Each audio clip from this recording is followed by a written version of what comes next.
Zachary Dixon, my husband, and I had been married for 7 years. We finally had our first child. When I shared the pregnancy result with him full of joy, he frowned and asked me, "Whose child is this?" I froze. "Of course, yours. We've been married for 7 years without any children. I went on a business trip for 2 months and you have a child. Are you joking?" Hearing these words, I was taken aback. I was pregnant for 2 months. The time was not wrong. Mallory, Zachary's mother, sneered on the side. "That's why you often go out at night. You are having an affair with another man." I often went out at night because I worked overtime. I was so angry that I almost lost my cool. In the end, I told him, "If you don't believe me, then we'll go for a paternity test." Unexpectedly, Zachary agreed. I was so disappointed in him that I returned to my parents' home after the test. The result would come out in 3 days. Zachary and I agreed to go to the hospital together. If the child was his, he would apologize to me. If it was not, he would divorce me, and I must leave the house. In these 3 days, Zachary had not contacted me. I was so sad that I told my mother, Kirsten, that when the result came out, I would abort the baby and divorce him. She advised me to give him a chance. She said, "Zachary loves you. You haven't had a child for so long, and he hasn't said anything. It's normal to be suspicious when you suddenly have one. Wait and see. When the result comes out, Zachary will apologize to you." She was right. Although Zachary was a bit grumpy, he loved me. I decided to listen to my mom and give him another chance. The day the result came out, I slept through it. When I was ready to go out, the doorbell rang. It was Zachary standing outside.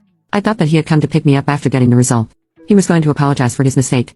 I asked, "Zachary, have you read the result?" I didn't even finish my words. Zachary slapped me. He used all his strength. I felt dizzy. Blood came out of my mouth, and a buzzing sound arose from my ears. I raised my head and looked at him incredulously. "Zachary, you're crazy," I shouted. There came a slapping sound. He slapped me again. I took a few steps back and fell straight to the ground. My whole body touched the table. Bam, the things on the table fell all over the place. The sound attracted my mom, who was in the bedroom. She ran out screaming and hurriedly helped me up. My mom shouted, "Zachary, how could you hit your wife? She deserves it."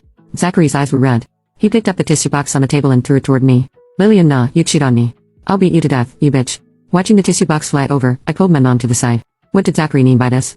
Could the result show that the child was not his? I said, "I've never had another man. There must be some misunderstanding here." "Misunderstanding?" Zachary gritted his teeth, took out his phone, and threw it toward me. "See, there is no bullshit misunderstanding."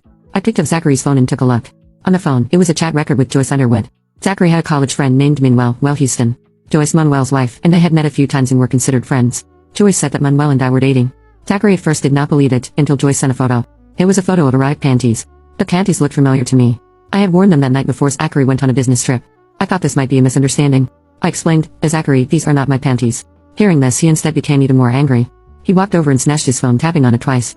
Then he grabbed my hair and stuck the phone directly to my eyes. "Take a good look again. If this isn't yours, whose is it?" There was another picture. One side of the panties had the word Zachary exclusive.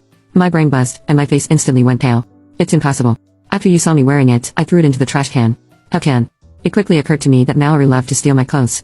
Once I got off work early, I pushed open the bedroom door, and Mallory was standing